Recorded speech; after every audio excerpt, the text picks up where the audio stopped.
ஆதித்தமிழ் காத்த போராளிகள் மற்றும் கரும்புலி முத்துக்குமார் நினைவேந்தல் நிகழ்வை முன்னின்று ஒருங்கிணைத்துள்ள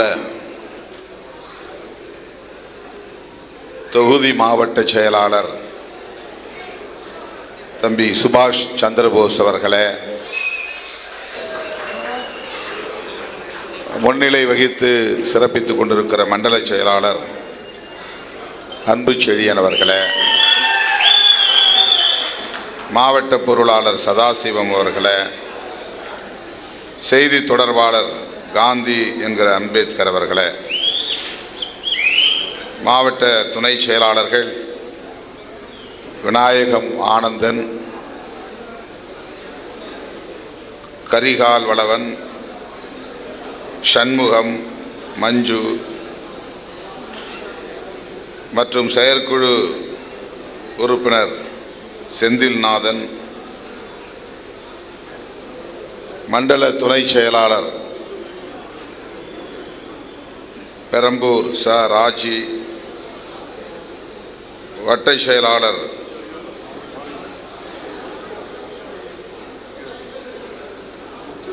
சங்கர் உள்ளிட்ட முன்னணி தோழர்கள் முத்து, பரசுராமன்,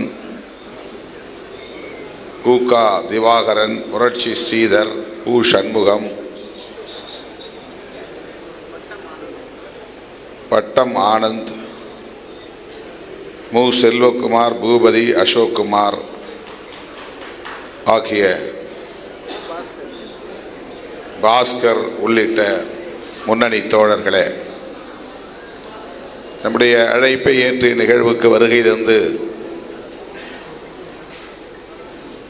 நம்மிடையே உரையாற்றி அமர்ந்திருக்கிற பெருமதிப்பிற்குரிய அண்ணன் இளமுரசு சத்யராஜ் அவர்களே, இயக்குனர் தமிழ் அவர்களே, மருத்துவர் தாயப்பன் அவர்களே, பொடா ரவிச்சந்திரன் அவர்களே, உரையாற்றி விடைபெற்று சென்றிருக்கிற இயக்குனர் புகழேந்தி தங்கராஜ் அவர்களே, ஒளிப்பேழையை குறுகிய கால இடைவெளியில் ஏற்பாடு செய்து வெளியிட்டிருக்கிற இசையரசு அவர்களே, இயக்கத்தின் துணை பொதுச் செயலாளர், இந்நிகழ்வை முன்னின்று ஒருங்கிணைத்த தம்பி வன்னியரசு அவர்களே, வரவேற்புரை நல்கிய இளஞ்சேக்குவேரா அவர்களே,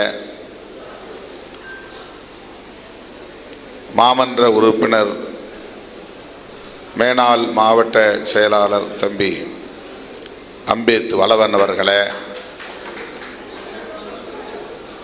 தலைமை நிலைய செயலாளர் தகடூர் தமிழ்ச்செல்வன் அவர்களே, இந்த நூலை குறுகிய கால இடைவெளியில் வடிவமைத்து சிறப்புற வழங்கியிருக்கிற தமிழ் அலை பதிப்பகத்தின் உரிமையாளர் அன்பு சகோதரர் ஈசாக் அவர்களே, மற்றும் தோழர் தமிழினியன் அவர்களே, அண்ணன் நீலவானத்து நிலவன் அவர்களே, இரா செல்வம் அவர்களே, அண்ணன் கவிஞர் இளமாறன் அவர்களே, இன்னும் ஏராளமான முன்னணி தோழர்கள் வருகை தந்திருக்கிறீர்கள். இயக்கத்தின் முன்னணி தலைவர்களே, திரளாக கூடியிருக்கிற என் உயிரின் உயிரான விடுதலை சிறுத்தைகளே, உங்கள் அனைவருக்கும் என்னுடைய பணிவார்ந்த வணக்கத்தை தெரிவித்துக் கொள்கிறேன். ஒரு மணி நேரம் காலம் தாழ்ந்து நாம் இந்த நிகழ்வை தொடங்கி இருக்கிறோம். ஏறத்தாழ 1.5 மணி நேரம் காலத்தாழ்வு. மேடையில் இருக்கிற தலைவர்களுக்கு அடுத்தடுத்து ஒப்புக்கொண்ட நிகழ்ச்சிகள் இருக்கும். அவர்கள் நெடுநேரம் இங்கே காத்திருக்க இயலாது.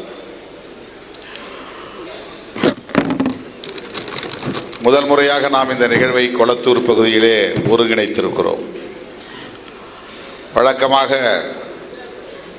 தலைமையகத்திலேயே இதை எளிமையாக நாம் நடத்துவதுண்டு.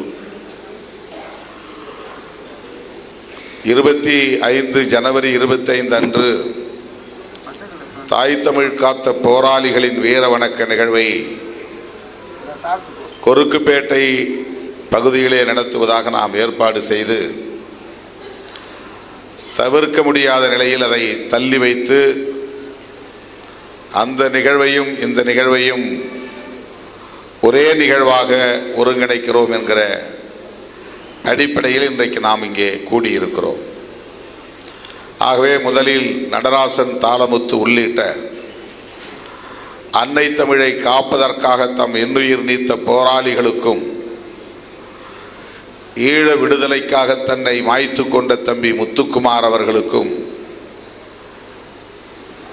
எனது செம்மாந்த வீர வணக்கத்தை செலுத்துகிறேன். நடராசன், தாளமுத்து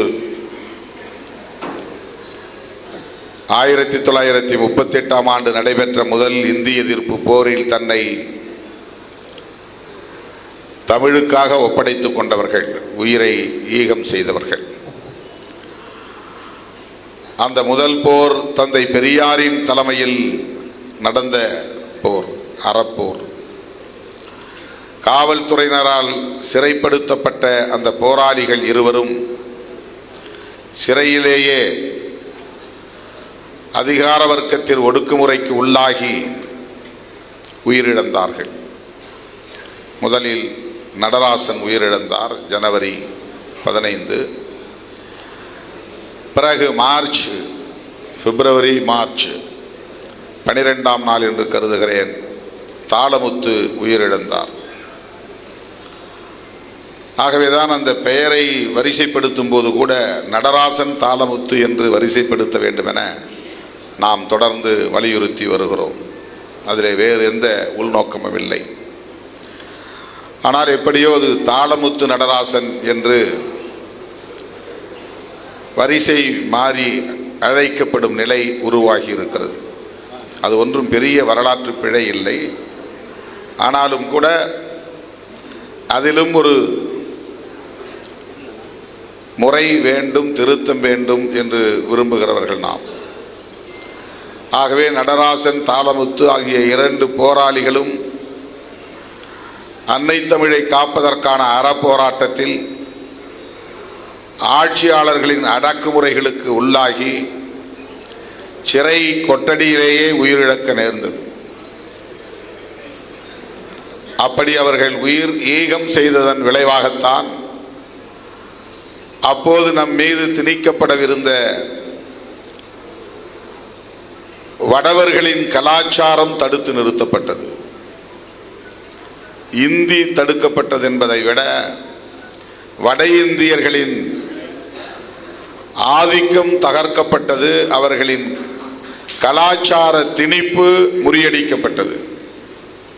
அன்றைக்கு பெரியார் தலைமையில் அந்த போர் வெடிக்காமல் இருந்திருந்தால், நடராசன், தாளமுத்து ஆகியோர் ஈகம் செய்யாமல் இருந்திருந்தால்,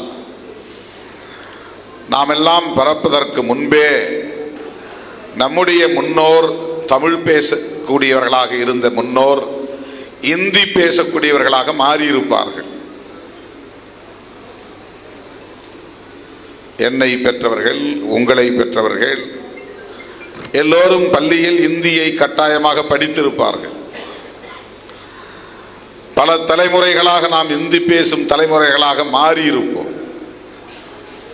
மிக இலகுவாக இந்தி பேசும் ஆதிக்க சக்திகள் நம்மை ஆட்கொண்டிருப்பார்கள், ஆதிக்கம் செலுத்தியிருப்பார்கள். அவர்களின் கலாச்சாரமே நமது கலாச்சாரமாக மாறியிருக்கும். நம்முடைய தனித்துவத்தை நாம் இழந்திருப்போம். இன்றைக்கு மோடி வித்தைக்கு நாம் மயங்கி வீழ்ந்திருப்போம். அவர்களால் இன்றைக்கு நம்மை வெல்ல முடியாமல் இருப்பதற்கு 38 நடந்த மொழிப்போரும் 65 நடந்த மொழிப்போரும் தான் தடுப்பு அரண்களாக இருந்தன நம்மை பாதுகாக்கும், நம் பாரம்பரியத்தை பாதுகாக்கும் பாதுகாப்பு அரண்களாக இருந்தன என்பதை நாம் உணர்ந்து கொள்ள வேண்டும். அன்றைக்கு ஆட்சியிலே இருந்தவர்கள் பிஜேபி காரர்கள் இல்லை, காங்கிரஸ்காரர்கள் தான். அன்றைக்கு தமிழ்நாட்டை ஆண்டவர்கள் திராவிட கட்சிகளை சார்ந்தவர்கள் அல்ல, காங்கிரஸ்காரர்கள் தான். டெல்லியிலும் காங்கிரஸ், எல்லா மாநிலங்களிலும் காங்கிரஸ் ஆண்டு கொண்டிருந்த காலம் அது, தமிழ்நாடு உட்பட. ஆகவே காங்கிரஸ்காரர்களாக இருந்தாலும் சரி அல்லது பிஜேபி காரர்களாக இருந்தாலும் சரி, அவர்கள் வட இந்தியக்காரர்கள் என்கிற நிலையிலே இந்தியை இந்தியாவின் தேசிய மொழியாக ஆக்க வேண்டும், ஒரே மொழியாக ஆக்க வேண்டும் என்கிற உணர்வை பெற்றவர்கள். இன்றைக்கும் அந்த உணர்வுதான் அவர்களிடையே இருக்கிறது என்பதை மறந்துவிடக்கூடாது. அவர்கள் கட்டமைக்க விரும்புகிற இந்தியாவில் ஒரு மதம் இருக்க வேண்டும், ஒரு மொழி இருக்க வேண்டும், ஒரு கலாச்சாரம் இருக்க வேண்டும். பல மொழிகள் கூடாது, ஒரே மொழிதான். பல மதங்கள் இருக்கக்கூடாது, ஒரே மதம்தான். பல கலாச்சாரங்கள் இருக்கக்கூடாது, ஒரே கலாச்சாரம் தான் இருக்க வேண்டும். இதுதான் டெல்லியிலிருந்து ஆளுவோரின் எண்ணம். ஒரு சிறிய மாறுபாடு, காங்கிரஸ் அல்லது காந்தி அல்லது ஜவஹர்லால் நேரு போன்றவர்கள் அந்த பன்மைத்துவத்தை எதிர்க்கவில்லை. எனவே இந்தி பேசாத மாநிலங்களில் இந்தியை நாங்கள் திணிக்க மாட்டோம் என்கிற ஒரு உடன்பாட்டுக்கு வந்தார்கள் 1965. அப்படிப்பட்ட ஒரு முற்போக்கான சிந்தனை கொண்ட ஜவஹர்லால் நேரு அவர்கள் கூட தமிழர்களின் போராட்டத்தை கடுமையாக விமர்சித்தார். தமிழர்களை முட்டாள்கள் என்று வெளிப்படையாக பேசினார். இதெல்லாம் வரலாறு. ஆனால் அவர்கள் ஒரே மொழிதான் இருக்க வேண்டும், ஒரே மதம்தான் இருக்க வேண்டும் என்பதை ஒரு தீவிரமான நிலைப்பாடாக எடுக்கவில்லை. ஆனாலும் அந்த கட்சியிலும் மொழி வெறியர்கள் இருந்தார்கள், மத வெறியர்கள் இருந்தார்கள், பிராந்திய வெறி பிடித்தவர்கள் இருந்தார்கள். இந்தியாவில் உள்ள அனைவரையுமே இந்தி பேசக்கூடியவர்களாக மாற்ற வேண்டும் என்கிற வெறி கொண்டவர்கள் இருந்தார்கள் என்பதை மறுக்க முடியாது. கால ஓட்டத்தில் அவர்கள் இன்றைக்கு தங்களுடைய நிலைப்பாட்டை, காங்கிரசின் நிலைப்பாட்டை மாற்றிக்கொள்ளும் நிலை ஏற்பட்டிருக்கிறது. ஆனால் இந்தி பேசக்கூடிய மாநிலங்களை சார்ந்தவர்கள் தான் இன்றைக்கு காங்கிரசிலும் சரி பாரதிய ஜனதா கட்சியிலும் சரி முடிவெடுக்கக்கூடிய இடத்தில் இருக்கிறார்கள், தீர்மானிக்கக்கூடிய இடத்திலே இருக்கிறார்கள். அதனால்தான் இன்றைக்கு பாரதிய ஜனதா கட்சி அதே சிந்தனையை தங்களின் கொள்கை ஆசான் கோல்வாக்கர், ஹெட்கேவார் ஆகியோரின் வழியில் ஒரே மொழி ஒரே கலாச்சாரம், ஒரே மதம் ஒரே கலாச்சாரம், ஒரே தேசம் ஒரே கலாச்சாரம் என்பதை வடிவமைப்பதற்கு தீவிரமாக முனைகிறார்கள். அதன் அடிப்படையில் தான் இன்றைக்கும் இந்தியை திரும்ப திரும்ப திணிக்கிற முயற்சிகளில் ஈடுபட்டு வருகிறார்கள். கூடுதலாக சமஸ்கிருதமயமாதலை தீவிரப்படுத்துகிறார்கள்.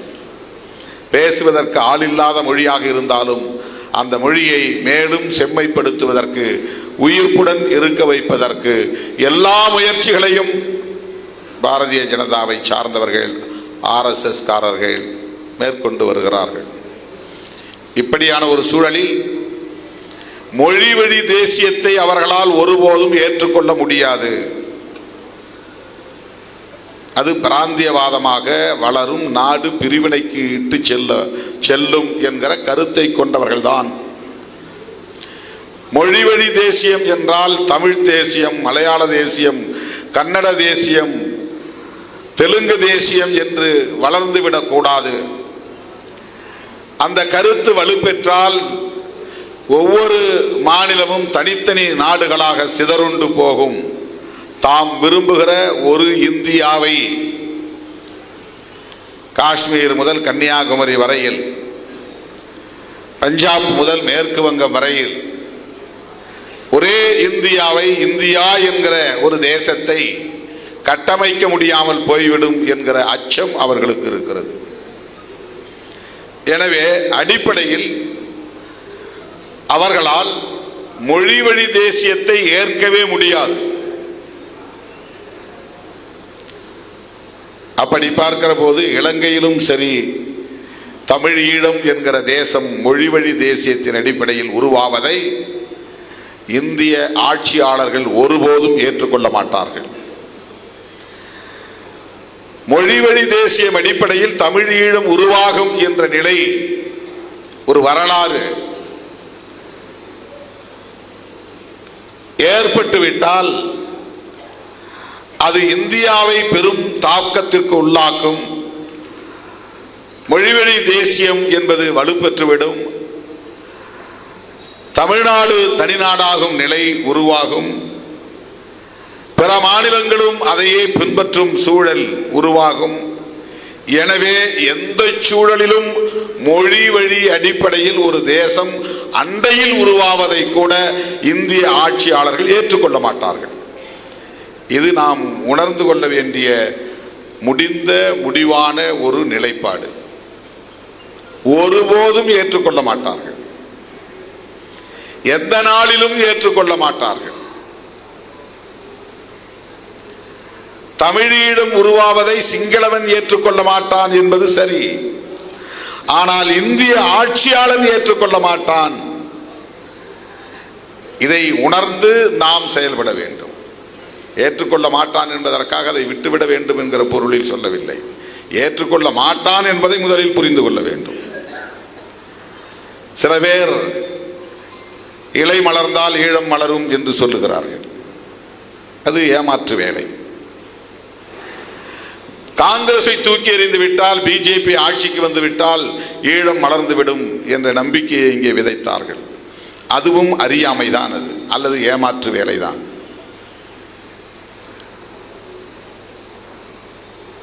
இந்தியை தாய்மொழியாக கொண்டவர்கள் என்பதற்காக மட்டும் சொல்லவில்லை. இந்தியாவை ஒரே இந்தியாவாக ஆக்க வேண்டும் என்கிற நிலைப்பாட்டை கொண்டவர்களால் ஒருபோதும் மொழிவழி தேசியத்தை ஏற்றுக்கொள்ளவே முடியாது என்பதுதான் யதார்த்தமான உண்மை. நாம பேசுவதை கொஞ்ச காலம் அனுமதிப்பார்கள். ஆனால் எந்த மூலையில் தனிநாடு கோரிக்கை எழுந்தாலும் உடனே மூட்டை பூச்சியை நசுக்குவது போல் நசுக்கி விடுவார்கள். பஞ்சாப் காலிஸ்தான் என்கிற தனிநாடு கோரிக்கை வெகுண்டு எழுந்தது. இன்றைக்கு அதை அந்த சொல்லை உச்சரிப்பதற்கு கூட ஆள் இல்லை என்கிற நிலை உருவாகி இருக்கிறது. அயல் நாடுகளில் இருப்பவர்கள் பேசுகிறார்கள் காலிஸ்தானை பற்றி. அயல் நாடுகளில் புலம்பெயர்ந்த பஞ்சாபியர்கள் பேசுகிறார்கள். அங்கொன்றும் இங்கொன்றும் அந்த குரல் கேட்கிறது. இந்தியாவில் எந்த மூலையிலும், பஞ்சாபின் எந்த மூலையிலும் காலிஸ்தான் என்கிற குரலே இப்போது கேட்பதில்லை.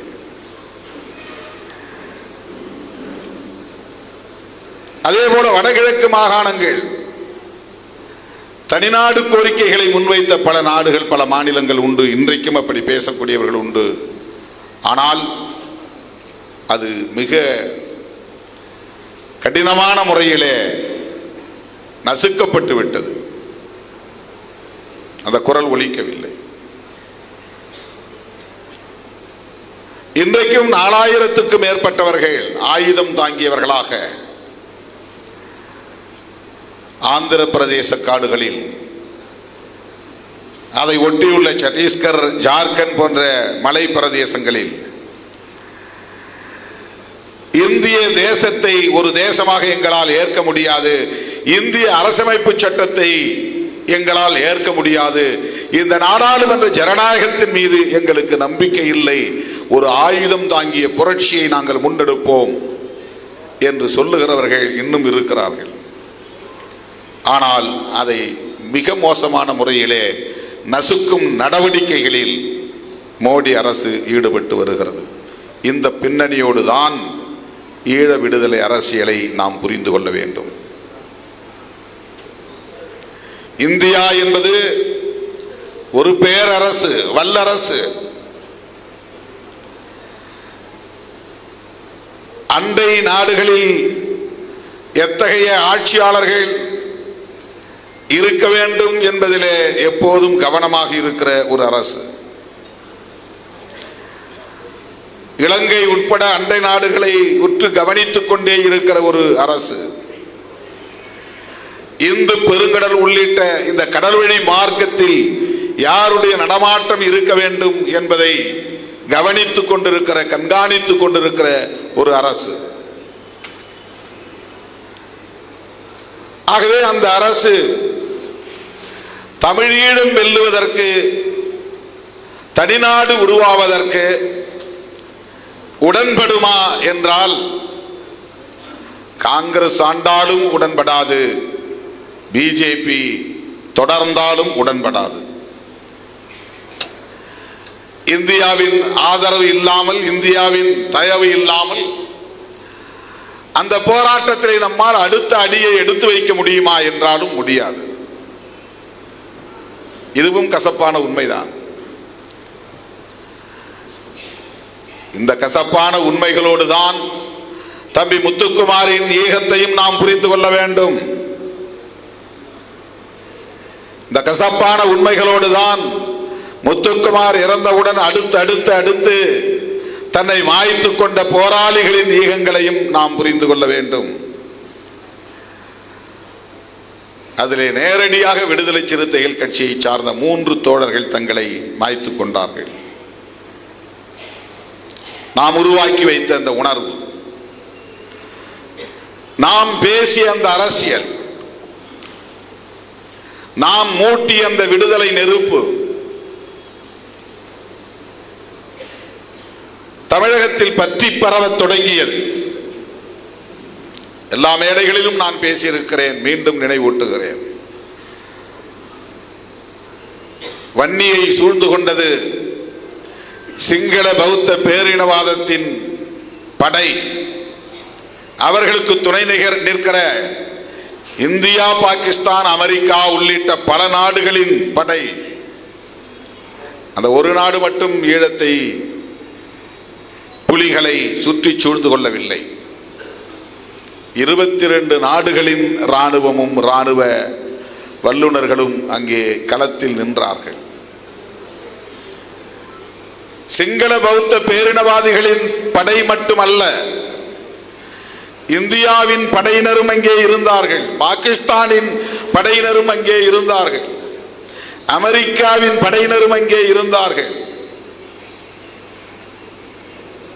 22 நாடுகளை சார்ந்தவர்கள் புலிகளுக்கு எதிராக நின்றார்கள் என்கிற கசப்பான உண்மையை நாம் புரிந்து கொள்ள வேண்டும்.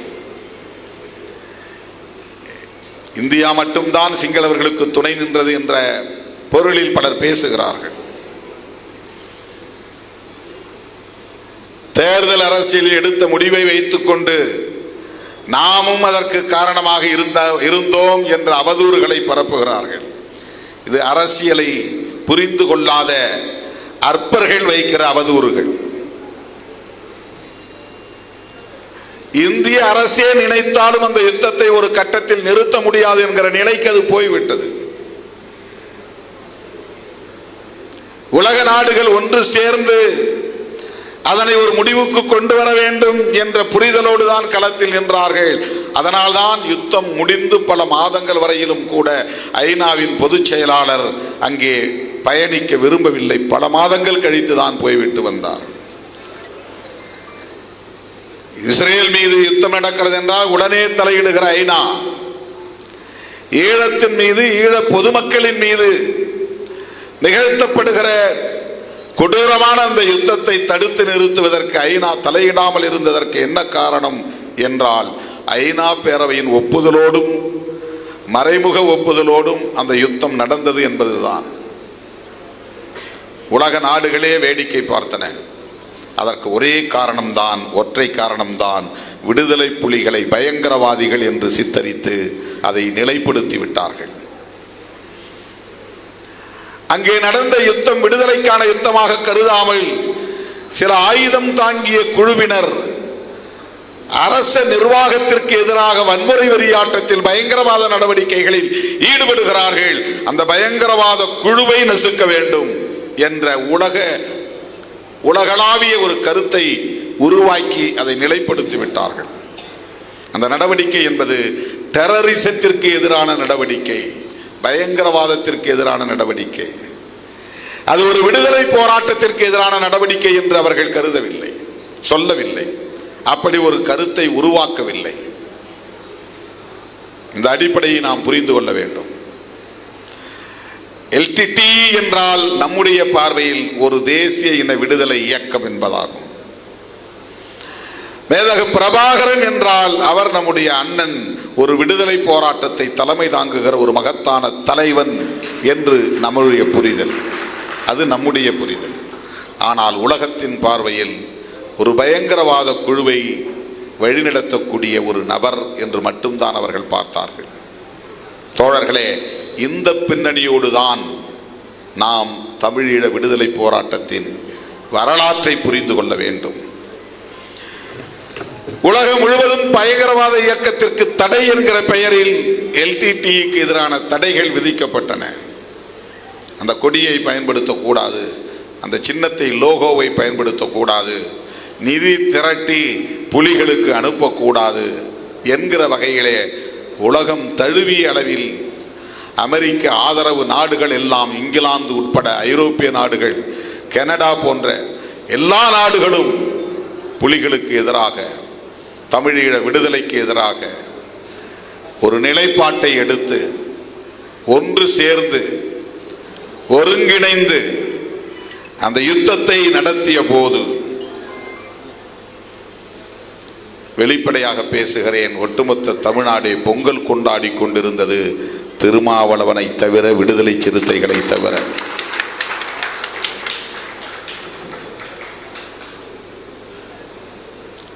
அங்கும் இங்கும் ஓடி பார்த்தேன், தலைவர்களோடு பேசி பார்த்தேன், முட்டி பார்த்தேன், மோதி பார்த்தேன், யாரையும் என்னால் ஒருங்கிணைக்க முடியவில்லை. இதை மீண்டும் மீண்டும் மேடைகளில் பேச நான் விரும்பவில்லை. வேறு வழி இல்லாமல் நான் மட்டுமாவது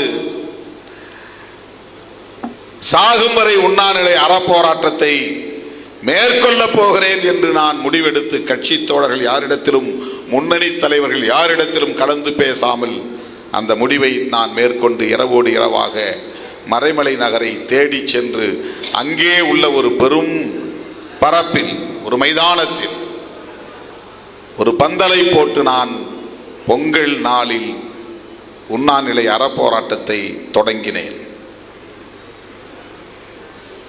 என்னை ஊக்கப்படுத்த வேண்டியவர்கள், எனக்கு உற்ற துணையாக இருக்க வேண்டியவர்கள், அதை ஒரு துருப்புச் சீட்டாக அல்லது என்னை ஒரு துருப்புச் சீட்டாக எடுத்துக்கொண்டு அந்த அறப்போராட்டத்தை கூர்மைப்படுத்த வேண்டியவர்கள் எப்படியாவது அதை நிறுத்த வேண்டும் என்பதில் தான் ஆர்வம் காட்டினார்கள். நல்லெண்ணத்தின் அடிப்படையிலும் இருக்கலாம், அல்லது உள்நோக்கத்தின் அடிப்படையிலும் இருக்கலாம் என்று கருதக்கூடிய வகையில் அன்றைக்கு அந்த போராட்டத்தை நிறுத்துவதிலே எல்லோரும் குறியாக இருந்தார்கள். கூட்டணியில் இருந்து கொண்டே அந்த முடிவை எடுத்தவன் திருமாவளவன். திமுக கூட்டணியில் இருந்து கொண்டே அந்த முடிவை எடுத்த போது திமுக அரசுக்கு சொல்லப்பட்ட செய்தி, திருமாவளவன் நடராசனோடும் நெடுமாறனோடும் சேர்ந்து கொண்டு இந்த அரசுக்கு நெருக்கடி தருகிறான் என்றுதான் உளவுத்துறை அறிக்கை தந்தது. முதலமைச்சரின் பிரதிநிதியாக ஆற்காடு வீராசாமி நேரிலே வந்து போராட்டத்தை கைவிட வேண்டும் என்று வலியுறுத்தினார். நான் மறுதளித்தேன். உண்ணாநிலை அறப்போராட்டம் எல்லாம் நம்முடைய வழிமுறை இல்லை என்று தமிழர் தலைவர் ஐயா வீரமணி அவர்கள் என்னை நேரிலே வந்து சந்தித்து அதை கைவிடும்படி கேட்டுக்கொண்டார். உங்களை மீறுவதாக என்ன வேண்டாம், நான் எடுத்த முடிவை தொடருகிறேன் ஐயா, மன்னித்து விடுங்கள் என்று நான் தொடர்ந்தேன். என் உயிரின் உயிரான விடுதலை சிறுத்தைகள் தான் என்னோடு களத்திலே நின்றார்கள். பொங்கலை தவிர்த்தார்கள். மூன்றாவது நாள், நான்காவது நாள் ஆங்காங்கே பதற்றம் உருவானது, சட்டம் ஒழுங்கு சீர்குலையும் நிலை உருவானது. நாலாவது நாள் 26 பேரை குண்டர் தடுப்பு சட்டத்தில் திராவிட முன்னேற்ற கழகத்தின் தலைமையிலான அரசு சிறைப்படுத்தியது. தமிழ்நாடு முழுக்க 26 பேர் குண்டர் தடுப்பு சட்டத்தில் சிறைப்படுத்தப்பட்டார்கள்.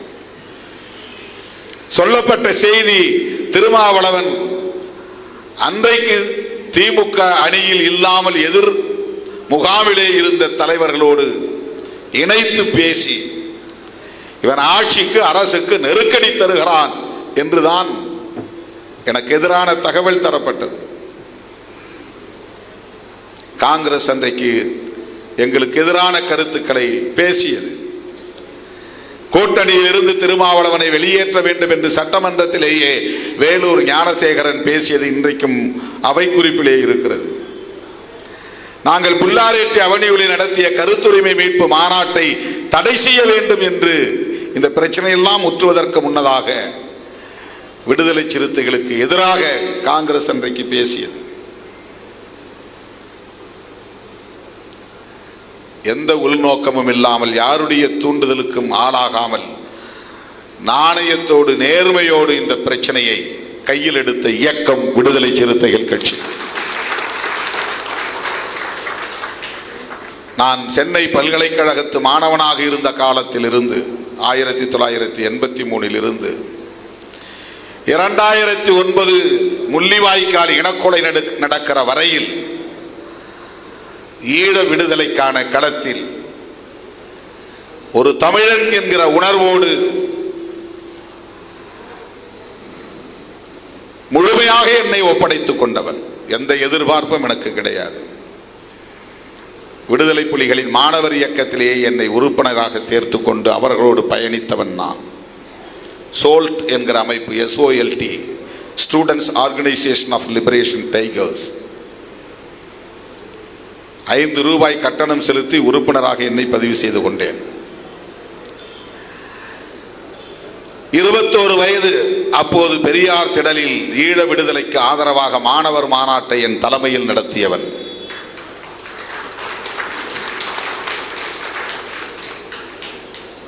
பெரியார் திடலில் மாணவர்களை ஒருங்கிணைத்து அப்போது இருந்த ஒரு கொட்டாய், அது ஒரு தகரம் போட்ட கொட்டகையாக இருந்தது, இப்போது இருக்கிற திடல் அல்ல.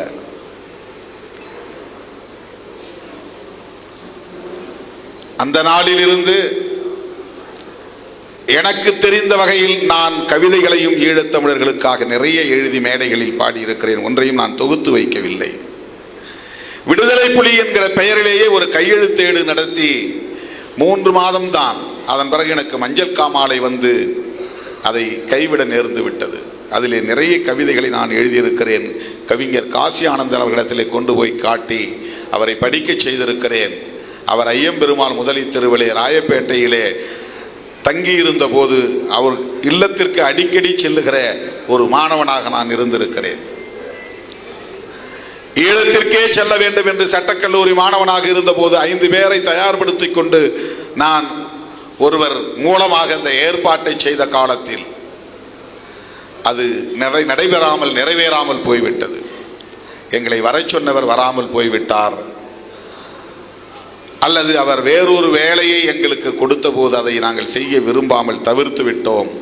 அதனால் அன்றைக்கு நான் கடல் வழி மார்க்கத்தில் கடல் வழியாக ஈழத்திற்கு செல்லும் முயற்சி நின்று போனது. அப்படி போயிருந்தால் நானும் புலிகளோடு ஒருவனாக அந்த களத்தில் மாண்டு போயிருப்பேன். அப்படியெல்லாம் தன்முனைப்போடு இந்த களத்தில் நின்ற என் நிலைப்பாட்டை வெறும் தேர்தல் அடிப்படையிலான ஒரு காரணத்திற்காக இன்றைக்கும் சில அற்பர்கள், அந்த காலத்தில் இந்த போராட்டத்தில் எந்த பங்களிப்பும் செய்யாதவர்கள், இப்படிப்பட்ட நெருக்கடிகள் இருந்த காலத்தில், இருந்த காலத்தில் வெளியே வராதவர்கள், மூச்சு விடாதவர்கள், அப்போது பறக்காத நிலையில் இருந்த சில சில்லுகள், அல்லு சில்லறைகள் இன்றைக்கு திருமாவளவனின் போராட்டத்தையும் இயக்கத்தையும் கொச்சைப்படுத்துகிற நிலை வந்திருக்கிறது. அதிலே ஒன்று தம்பி முத்துக்குமார் இறப்பின் போது நடந்த அவதூறு. சுபாஷ் சந்திர போஸ் இங்கே சொன்னார், எல்லா தலைவர்களும் அங்கே இருந்தார்கள். அந்த தம்பி எழுதிய மரண சாசனத்தை அப்போது நாம் அனைவரும் படித்தோம். எல்லோருக்கும் தெரியும், என்னை உடனே அடக்கம் செய்து விடாதீர்கள், போலீஸ் என்னை அடக்கம் செய்ய முயற்சிக்கும், விட்டு விடாதீர்கள், என்னை ஒரு ஆயுதமாக பயன்படுத்தி இந்த போராட்டத்தை கூர்மைப்படுத்துங்கள் என்று சொன்னார். அதை யார் முன்னின்று செய்வது? அவர் விடுதலை புலிகள் தோழர்களுக்கு சொன்ன கருத்தா அல்லது தமிழ்நாட்டை சார்ந்த நம்மை போன்றவர்களுக்கு சொன்ன கருத்தா? எந்த அமைப்புக்கு சொன்ன கருத்து? யார் அதை முன்னின்று செய்ய முடியும்? ஏதேனும் ஒரு இயக்கத்தை சார்ந்தவராக இருந்திருந்தால் அந்த இயக்கத்தின் தலைமை அதன் மீது ஒரு முடிவெடுக்க முடியும். அவர் விடுதலை சிறுத்தைகள் கட்சியை சார்ந்தவராக இருந்திருந்தால் அவருடைய மரண சாசனத்தை வைத்துக்கொண்டு நான் இந்த உடலை அடக்கம் செய்ய மாட்டேன், முடிந்த வரையில் இந்த போராட்டத்தை நாங்கள் கூர்மைப்படுத்துவோம் என்று நான் முடிவெடுக்க முடியும்.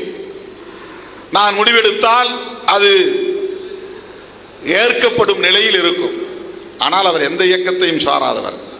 யார் அந்த முடிவை எடுக்க முடியும்? ஆளாளுக்கு வந்து நானும் தமிழன் நானும் தமிழன் என்கிற உணர்வை கொட்ட முடிந்ததே தவிர அவனுடைய மரண சாசனத்தை ஒரு அறிவிப்பாக எடுத்துக்கொண்டு அவன் விருப்பப்படி அந்த உடலை இப்போது நாங்கள் அடக்கம் செய்ய மாட்டோம் என்று துணிந்து சொல்லுவதற்கான சூழல் இருந்ததா என்றால் இல்லை. எந்த இயக்கம் அதை முன்னெடுக்க முடியும்? அதிமுக முன்னெடுக்க முடியுமா? விசிக முன்னெடுக்க முடியுமா? நெடுமாறன் ஐயா அதை முன்னெடுக்க முடியுமா? அந்த களத்திலே நின்ற யார் அல்லது திரைப்படத்துறையை சார்ந்தவர்கள் திடீரென அங்கே எந்த அமைப்பையும் சாராமல் வெறும் உணர்ச்சி பெருக்கால் வந்து நின்றார்களே, அவர்களில் யாராவது ஒருவர் அதை அறிவிக்க முடியுமா?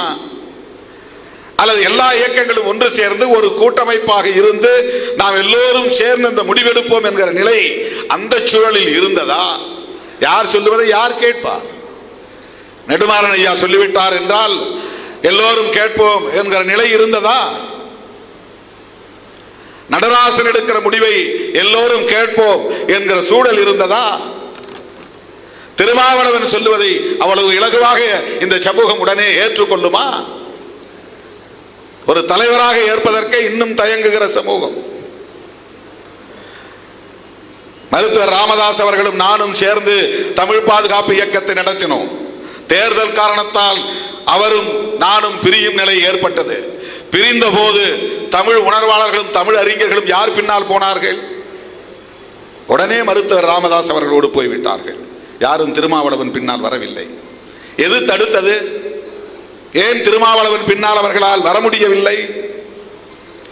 ராமதாஸ் அவர்கள் ஒரு இயக்க தலைவராக வந்தபோது அவரை தோளில் தூக்கி கொண்டாடியவர்கள் பெரியாரியவாதிகளும் மார்க்சியவாதிகளும் மார்க்சிய லெனினியவாதிகளும்.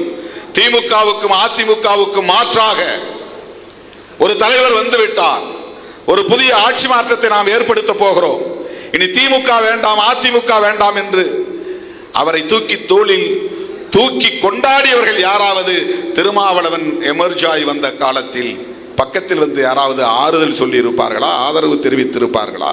ஒரு வார்த்தை ஊக்கப்படுத்தி இருப்பார்களா?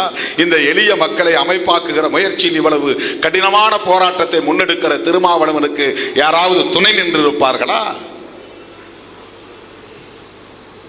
யாரும் கிடையாது. அவரை தலைவர் தலைவர் தமிழின தலைவர் தமிழின காவலர் என்றெல்லாம் தூக்கி கொண்டாடிய ஒரு நபர் கூட திருமாவளவன் பின்னால் நிற்கவில்லை அல்லது திருமாவளவனுக்கு ஆறுதலாக நிற்கவில்லை. முட்டி மோதி சொந்த காலை ஊன்றி கையை ஊன்றி கரணம் போட்டுத்தான் திருமாவளவன் இந்த இடத்திலே வந்து இன்றைக்கு நிற்கிறார். கருத்தியல் அடிப்படையிலே தோழர் ரவிக்குமார் அவர்கள் தமிழ் மண்ணிலே சில கட்டுரைகளை எழுதிய போது எவ்வளவு ஆவேசம் தமிழ் மண்ணில் எழுந்தது. திருமாவளவனையே நொறுக்குவதற்கான முயற்சி நடந்தது, அந்த அரசியலையே நொறுக்குவதற்கான முயற்சி நடந்தது. எனக்கு எதிராக தலித் இயக்கங்களை எல்லாம் தூண்டிவிட்டு என்னை ஒருமையிலே பேச வைத்தார்கள். எனக்கு யாரும் மேடை போட்டு தரவில்லை பேச வைக்க. நானே வலிந்து வலிந்து வலிந்து நான் ஒரு பெரியாரியவாதி, நான் ஒரு பெரியாரியவாதி, நான் ஒரு அம்பேத்கரியவாதி, நான் ஒரு மார்க்சியவாதி என்று கம்யூனிஸ்டுகளோடு உறவாடினேன், பெரியார் இயக்கங்களோடு உறவாடினேன். நானே வலிந்து வலிந்து அவர்களின் அலுவலகங்களுக்கு தேடி போனேன். நான் ஏறாத அலுவலகங்கள் இல்லை, நான் சந்திக்காத தலைவர்கள் இல்லை. நானே வலிந்து பிற மேடைகளில் ஏறி பேசி நான் இப்படிப்பட்டவன் என்று காட்டிக்கொள்ளுகிற நிலை அன்றைக்கு இருந்தது. என்னை அவ்வளவு எளிதாக இந்த சமூகம் ஏற்றுக்கொள்ளவில்லை. தமிழ் சமூகம் என் தலைமையை ஏற்றுக்கொள்ளவில்லை. இன்றைக்கு பெரியார் பாசறையில் வளர்ந்தவர்கள் பெரியாரும் ஒரு மண்ணுதான் என்று சொல்லக்கூடிய நிலை உருவாகி இருக்கிறது. அவருக்கு எதிராக என்ன பெரிய இங்கே அரசியல் நடக்கிறது? அவரை அம்பலப்படுத்துவதற்கான முயற்சி என்ன இங்கே பெரிய அளவில் நிகழ்ந்திருக்கிறது? அவரை ஏற்றுக்கொண்ட திரைப்படத்துறையை சார்ந்தவர்கள் யார் திருமாவளவன் பின்னால் வந்து நின்றார்கள்? திருமாவளவனை ஊக்கப்படுத்தினார்கள். என்ன அடிப்படையில் திருமாவளவன் குறைந்து போனான்? பேச தெரியாதா, எழுத தெரியாதா, சிந்திக்க தெரியாதா, போராட தெரியாதா, திட்டமிட தெரியாதா? எந்த வகையிலே திருமாவளவன் குறைந்து போனான்? ஏன் திருமாவளவனை ஏற்பதற்கு இவ்வளவு தயக்கம்?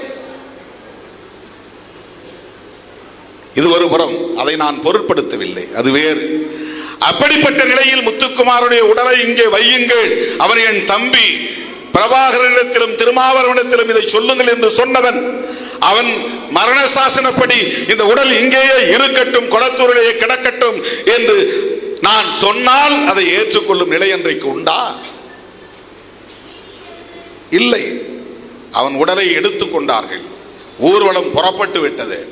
புறப்பட்ட நேரத்தில் ஒரு சின்ன திருத்தம் செய்தேன். அது என்னுடைய கடமை, அது என்னுடைய பொறுப்புணர்வு. வன்முறை நிகழ்ந்துவிடக் கூடாது. மறுபடியும் புரசைவாக்கம் டவுட்டன் வரையிலும் போய் அதன் பிறகு வால்டாக்ஸ் ரோடை பிடித்து கொருக்குப்பேட்டைக்கு போக வேண்டும் என்று முயற்சித்தார்கள். அப்போது நான் சொன்னேன், இப்படி போனால் விடிந்துவிடும், அந்த உடலை அடக்கம் செய்வதென்று முடிவெடுத்த பிறகு நாம் இந்த நேர்வழியிலேயே செல்வதுதான் சரி என்று நெடுமாறன் அவர்களின் விருப்பத்தை அறிந்து, அண்ணன் வைகோ அவர்களின் விருப்பத்தை அறிந்து, அதன் அடிப்படையில் நான் மேடை ஏறி நின்று சொன்னேன். அவ்வளவுதான்.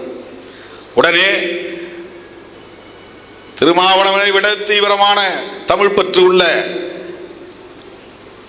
இனப்பற்று உள்ள பலர், திரைப்பட துறையை சார்ந்தவர்களும் உடனே அங்கேயே திருமாவளவன் திமுகவின் கைகூலி என்று பேச தொடங்கிவிட்டார்கள். ஏதோ கருணாநிதி கூப்பிட்டு சொல்லித்தான் நான் மடைமாற்றம் செய்கிறேன் என்று அந்த கூட்டணியில் இருந்ததனால். எனக்கும் அவருக்கும் தேர்தல் உறவு அவ்வளவுதான். என் நிலைப்பாட்டில் ஒருபோதும் திமுக தலையிட்டதில்லை.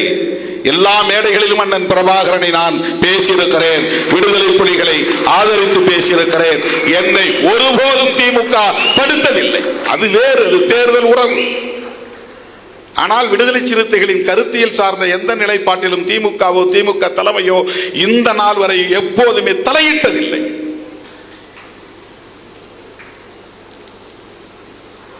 அன்றைக்கு நான் தடுத்து விட்டேன். தடுத்ததற்கு காரணம் திமுக சொல்லித்தான், திமுகவுடைய தலைமையில் இருந்து வந்த வழிகாட்டுதலின் அடிப்படையில் தான் திருமாவளவன் இங்கே போக விடாமல் தடுத்து நேரே கொண்டு செல்ல சொல்கிறார்கள்.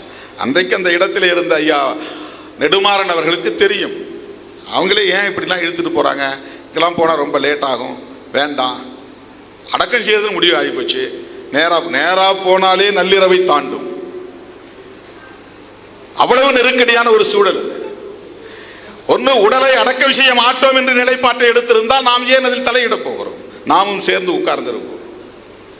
அந்த உடலை எடுத்து அடக்கம் செய்வதென்று முடிவெடுத்த பிறகு எந்த வழியே போவது என்கிற ஒரு நிலையில்தான் அதை வெகு தூரம் இழுத்து செல்ல வேண்டாம், இரவெல்லாம் போக வேண்டாம், அது வன்முறை ஆகிவிட வேண்டாம், உடனடியாக நாம் நேர்வழியிலே சென்று புளியந்தோப்பு வழியாக கன்னியாகுமரம் வழியாக சென்று அந்த உடலை எடுத்து சென்று அடக்கம் செய்து விடலாம் என்று எல்லோரும் விரும்பிய, தலைவர்கள் விரும்பிய நிலையில்தான் அவர்களுடைய ஒப்புதலோடு வண்டி மேலே ஏறி நின்று நான் சொன்னேன். இன்றைக்கும் சிலர், எப்போதுமே என் தலைமையை ஏற்றுக்கொள்ள முடியாத சாதியவாதிகள் அந்த அற்பத்தனமான அவதூறுகளை பரப்பிக் கொண்டிருக்கிறார்கள். உலகம் முழுவதும் அண்ணன் சொல்லித்தான் நான் புலம்பெயர்ந்த நாடுகளுக்கு போயிருக்கிறேன். அண்ணன் பிரபாகரன் அவர்கள் என்னை அடையாளப்படுத்திய பிறகுதான் உலகம் தழுவிய அளவில் புலம்பெயர்ந்த நாடுகளில் அழைப்பை ஏற்று நான் போயிருக்கிறேன், பேசியிருக்கிறேன். அவரை என்னை தனிமையிலே சந்தித்து உரையாடியது என்னோடு வந்தவர்களுக்கே தெரியாது. நாங்கள் 2002 மானுடத்தின் தமிழ் கூடல் மாநாட்டில் பங்கேற்பதற்காக இன்குலாப் அவர்களும், ஜெயபிரகாஷன் அவர்களும், புகழேந்தி தங்கராஜ் அவர்களும், ஓவியர் மருது அவர்களும் நானும் சேர்ந்து 5 பேர் போனோம். எங்கள் எல்லோரையும் அவர் அந்த இராணுவ மிடுக்கு உடையோடு தான் இராணுவ உடை மிடுக்கோடு தான் வரவேற்றார். ஒவ்வொருவரையும் ஆறத் தழுவினார். உட்கார்ந்து கொஞ்ச நேரம் பேசிவிட்டு உணவுக்கு சென்றோம். அப்படி உணவு முடித்த பிறகு திரும்பி வருகிற போது என் கையை பிடித்து இழுத்து, காலை 5 மணிக்கு உங்களை நான் தனிமையாக சந்திக்க விரும்புகிறேன், சத்தியமூர்த்தி என்கிற சேரலாதன் உங்களை அழைத்து வருவார் என்று எனக்கு தனிப்பட்ட அழைப்பாக அதை சொன்னார். காலையில் 5 மணிக்கு நாங்கள் அங்கிருந்து புறப்பட்டு ஆண்டன் பாலசிங்கம் அவர்களை சந்தித்து விட்டு கடற்கரைக்கு போகிற போது நேரம் தவறி போய்விட்டது. எதிர்பார்த்த நேரத்தில் தளபதி சூசையை பார்க்க முடியவில்லை. போனதும் வருத்தப்பட்டார். உங்களை அழைத்து கொண்டு உள்ளே கடலுக்குள்ளே அழைத்து போக வேண்டும் என்று எதிர்பார்த்தேன், இவ்வளவு காலம் தாழ்ந்து வருகிறாயே என்று சேரலாதனை கடிந்து கொண்டார். அதன் பிறகு அவர் ஏற்பாடு செய்த இரவு விருந்தை முடித்து கொண்டு நாங்கள் அங்கே நிதர்ஷனம் என்கிற கலைக்குழுவின் அலுவலகத்திலே படுத்திருந்து அதிகாலை 4 மணிக்கு என்னை சேரலாதன் தட்டி எழுப்பி அந்த நேரத்தில் அந்த குளிர்ந்த நீரில் என்னை குளிக்க வைத்து இருசக்கர வண்டியிலே அழைத்து கொண்டு போனார். சொன்ன நேரத்திற்கு எங்களால் போக முடியவில்லை. இருசக்கர வண்டியில் போய் சேர 6:30 மணிக்கு மேலாகிவிட்டது. அவர் 5:30 மணிக்குள்ளாக வர வேண்டும் என்று எதிர்பார்த்தார். தமிழேந்தி தங்கியிருந்த அந்த இல்ல வளாகத்திற்குள்ளே அவரும் நானும் 1 மணி நேரம் பேசினோம். அவர் மட்டுமே பேசிக் கொண்டிருந்தார். அவர் பேசியதையெல்லாம் நான் வெளிப்படையாக சொல்ல முடியாது. அவருடைய பேச்சில் இருந்த ஒரு கருத்து, அவர் சாதி ஒழிப்புடன் கூடிய தமிழ் தேசியத்தை தான் முன்னெடுத்தார். இதைத்தான் நான் சொல்லுகிறேன். இதை உங்களால் பேச முடியாது. நீ குடிப்பெருமை பேசக்கூடியவர்கள், சாதி பெருமை வேண்டாம், குடிப்பெருமை பேசுவோம் என்று பேசக்கூடியவர்கள், நீங்கள் ஆண்ட பரம்பரையின் பெருமையை பேசக்கூடியவர்கள். எனக்கு எந்த அரசன் மீதும் மதிப்பு கிடையாது, எவனையும் நான் பெரிய சக்தியாக பார்ப்பது கிடையாது. அந்த மன்னர்கள் காலத்தில் தான் இந்த நாடு குட்டிச்சுவரானது, சமஸ்கிருதமயமானது, இந்துத்துவமயமானது. தமிழ் கோவிலின் கருவறைக்குள்ளே இருந்த தமிழ் தூக்கி வெளியே வீசப்பட்டதெல்லாம் இந்த பாண்டிய மன்னர்கள், சோழ மன்னர்கள், சேர மன்னர்கள், பல்லவ மன்னர்கள் ஆண்ட காலத்தில் தான். வேள்வி நடத்தியவன், யாகம் நடத்தியவன், தமிழ் பெயர்களை மாற்றி வடமொழி பெயர்களை தங்கள் பெயருக்கு பின்னால் சூட்டிக் கொண்டவன். ராஜராஜன் என்பது தமிழ் பெயரா? ராஜேந்திரன் என்பது தமிழ் பெயரா? எல்லாம் வடமொழி பெயர்களை சூட்டிக் கொண்டவர்கள், வடமொழியிலே மயங்கி கிடந்தவர்கள், பார்ப்பனர்களின் வேள்வி யாகங்களில் மயங்கி கிடந்தவர்கள். அவர்கள் எப்பேற்பட்ட மன்னாதி மன்னர்களாக இருந்தாலும் அவர்கள் எம் தமிழ் அழிவதற்கும் எம் கலாச்சாரம் அழிவதற்கும் வழிவகுத்தவர்கள் என்பதை உணர்ந்தவன் நான். எனவே எனக்கு ஆண்ட பரம்பரை என்று சொல்வதிலே எந்த பெருமையும் இல்லை. அதிலே எனக்கு உடன்பாடு கிடையாது. வெறும் மொழி உணர்வு எனக்கு கிடையாது, வெறும் மொழி பற்றி எனக்கு கிடையாது, வெறும் இன உணர்வு, இனப்பற்று தேவையில்லை என்று கருதக்கூடியவன் நான். அதுதான் பெரியாருடைய பார்வையும். சாதியை ஒழிக்காமல் இங்கே சமத்துவத்தை நிலைநாட்ட முடியாது என்பதில் உறுதியாக நின்றவர் தந்தை பெரியார். அதே கருத்தை கொண்டவர் தான் அண்ணன் பிரபாகரன் அவர்கள், மேதகு பிரபாகரன் அவர்கள். அதுல ஒரே ஒரு விஷயத்தை மட்டும் நீங்க புரிஞ்சுக்கணும். எதிரியை அடையாளப்படுத்துகிற போது சிங்கள பௌத்த பேரினவாதி என்று சொல்லுகிற அண்ணன் பிரபாகரன் ஒரு இடத்தில் கூட தன்னை அடையாளப்படுத்துகிற போது இந்து, தமிழ் இந்து சிறுபான்மை என்று சொல்லவில்லை. அதுதான் நேர் எதிர். சிங்களம் என்பதற்கு எதிரானது தமிழ், அவன் சிங்களவன், நான் தமிழன். பௌத்தன் என்பதற்கு நேர் எதிரானது இந்து, அவன் பௌத்தன், நான் இந்து. அவன் பெரும்பான்மை இனத்தை சார்ந்தவன், நான் சிறுபான்மை இனத்தை சார்ந்தவன். ஆகவே தன்னை அடையாளப்படுத்துகிற போது தமிழ் இந்து சிறுபான்மை என்று ஒருபோதும் சொன்னதில்லை. தமிழன் தமிழன் தமிழன் என்கிற தேசிய இன அடையாளத்தை மட்டும்தான் அவர் உயர்த்தி பிடித்தார்.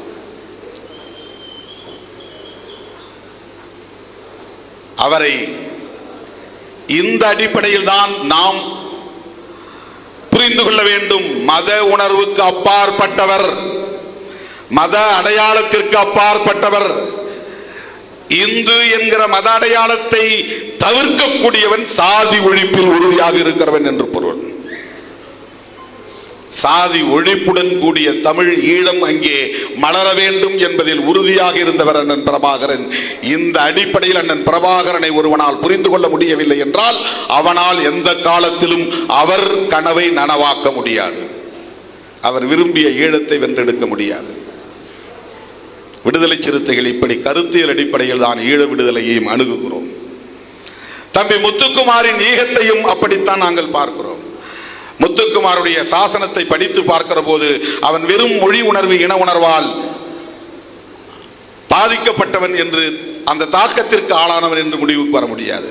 அவ்வளவு தெளிவான அரசியல் புரிதலோடு அதை எழுதியிருக்கிறான் அவன்.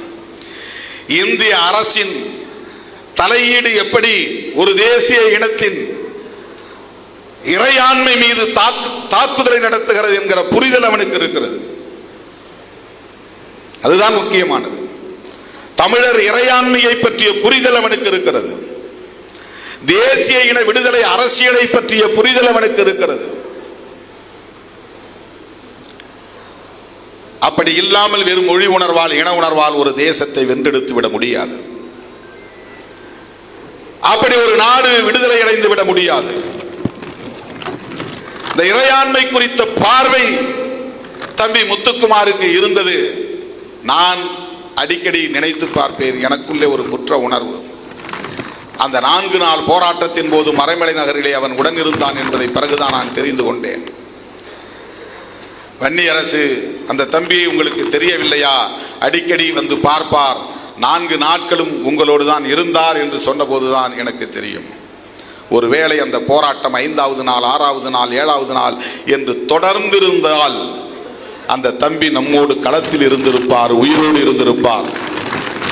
அந்த போராட்டமும் முடிந்து போனது என்கிற நிலையிலே அவனுக்கு ஒரு விரக்தி ஏற்பட்டு இனி எப்படித்தான் தமிழினத்தின் கவனத்தை ஈர்க்க முடியும் என்று யோசித்த நிலையில், விரக்தியின் விளிம்புக்கே போன நிலையில் அவன் எடுத்த ஒரு தீவிரமான முடிவுதான் தன்னைத்தானே மாய்த்துக் கொள்வது என்கிற முடிவு என்று நான் யோசித்து பார்க்கிறேன். அதனால் எனக்கு குற்ற உணர்வு ஏற்படுகிறது.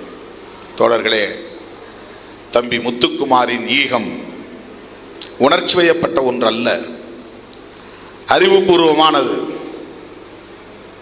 கொள்கை பிடிப்புடையது, அரசியல் புரிதலுடையது, இந்திய பேரரசின் வல்லாதிக்கத்தை எதிர்க்கக்கூடியது, தமிழீழ விடுதலை போராட்டத்தை அரசியல் சார்ந்த புரிதலோடு அவன் அணுகியிருக்கிறான் என்பதை உணர்த்தக்கூடியது. அப்படிப்பட்ட அந்த மாவீரனின் ஈகத்தை போற்றுவோம். இனி ஆண்டுதோறும் இந்த பகுதியில் நம்முடைய தோழர்கள் அவருடைய நினைவு நாளில் இதை பெரும் நிகழ்வாக ஒருங்கிணைக்க வேண்டும் என்பதை ஒரு வேண்டுகோளாக விடுத்து இப்போது ஒரு அறிவிப்பை செய்ய நான் விரும்புகிறேன். உண்மையான தமிழ் தேசியத்தை வென்றெடுக்கும் ஆற்றல் பெற்றவர்கள் விடுதலை சிறுத்தைகள் தான் என்பதை உணர்த்தக்கூடிய வகையில் விரைவில் தமிழ் தேசிய எழுச்சி மாநாடு, விடுதலை சிறுத்தைகளின் மாநாடு தமிழகம் தழுவிய அளவில் நடைபெறும் என்பதை அறிவிக்கிறேன். தமிழ் தேசிய எழுச்சி மாநாடு எந்த தேதியில் நடைபெறும் என்பது பின்னர் அறிவிக்கப்படும். உயர்நிலை குழுவில் பேசி அறிவிக்கப்படும் என்பதை தெரிவித்துக் கொள்கிறேன். நமக்கு தேர்தல் 2ஆம் பட்சம் தான், நம்முடைய கருத்தியல் தான் முதலாவது என்பதை இந்த நேரத்திலே சொல்லி, இந்த தேர்தல் நெருங்கும் சூழலில் விடுதலை சிறுத்தைகள் முன்னெடுக்கும் தமிழ் தேசிய மாநாடு, தமிழ் தேசிய எழுச்சி மாநாடு விரைவில் நடைபெறும் என்பதை தெரிவித்து விடைபெறுகிறேன். நன்றி, வணக்கம்.